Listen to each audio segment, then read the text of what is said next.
अस्सलाम वालेकुम जी, की हाल जे? ठीक ठाक हो? अच्छा जी, थोड़े दिन पहले असी वीडियो बनाई ही, बैग बनवाया ही नाले ते एहदे ते 804 लिखाया ही ते कढ़ाई करवाई सी। यह बैग ते लैपटॉप बैग है ते माशाल्लाह बड़े ज़्यादा बैग सेल होए ना। लोग दूरों दूरों आके लैके गए ना। रिजवान बैग हाउस जफरवाल दुकान है साड़ी ते माशाल्लाह इन्ने क बैग सेल होंदे पे ने कि अगे असीं कढ़ाई करवाई ही बैग दे उत्ते ते हुण साढ़े कोल कढ़ाई करवाउण दा टाइम नहीं है। असीं ना खाली सादी छपाई करवाई है ते बैग असीं साढ़े कोल माल ही नहीं बनदा पिया, इन्ना ज़्यादा सेल हुंदा पिया। ए वेखो अज फिर माल आया जे ते जिस किसी नूं जरूरत होए लैपटॉप बैग जे लैपटॉप खाना बने दा एहदे च खोल के वहा हसन। एहदे च कैट दी मोहर वाला भी बैग है जे और एडिडास डैल लैपटॉप खाना फोमा लगी दियां ने सारे बैग च। ते जिस किसी नूं जरूरत होए रिजवान बैग हाउस जफरवाल दुकान जे तुहानूं सारी दुकान दी वीडियो विखाने आ। चेक करो ज़बरदस्त जे माल, जिन्हों किसी नूं जरूरत होए ते अज माल आया तो मिल सकता है।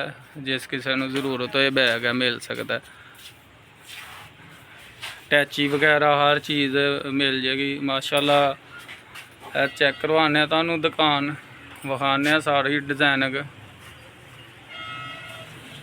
नाल वाली दुकान भी है भी साड़ी है जफरवाल रिजवान बैग हाउस। जिस किसी नूं जरूरत होए तो जफरवाल आके ते बैग लै सकदा।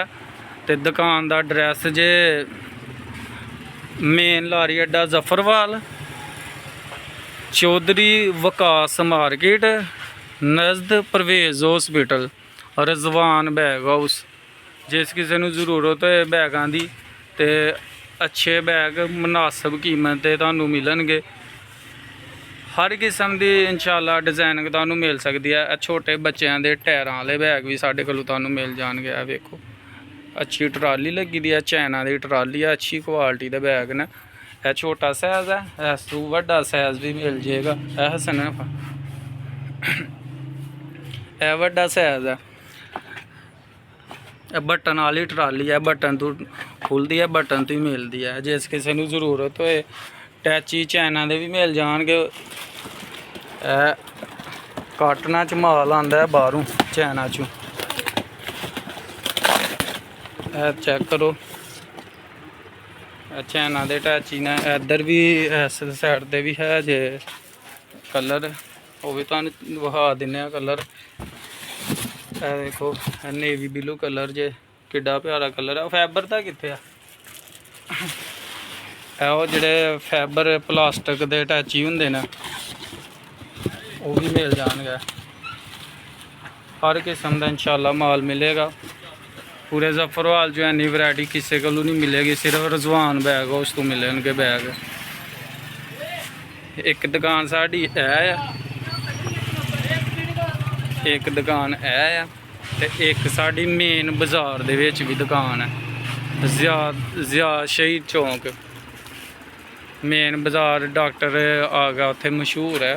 उस गली दे विच दुकान है जिथे बाजार शुरू होंदा ते एंड जिथे ख़त्म होंदा ना, तो उस जगह ते साड़ी दुकान है। रिजवान बैग हाउस के नां तो ही वो भी दुकान, नां सेम ही है दुकान का।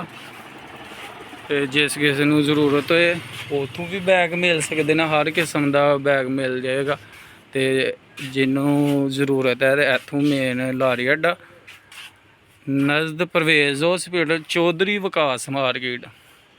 तो जे कोई इस इलाके चो आए तो इत्थों सहूलत है, तो जेह्ड़ा उस एरिए दा ओनू मेन बाजार चों भी मिल सकते हैं बैग।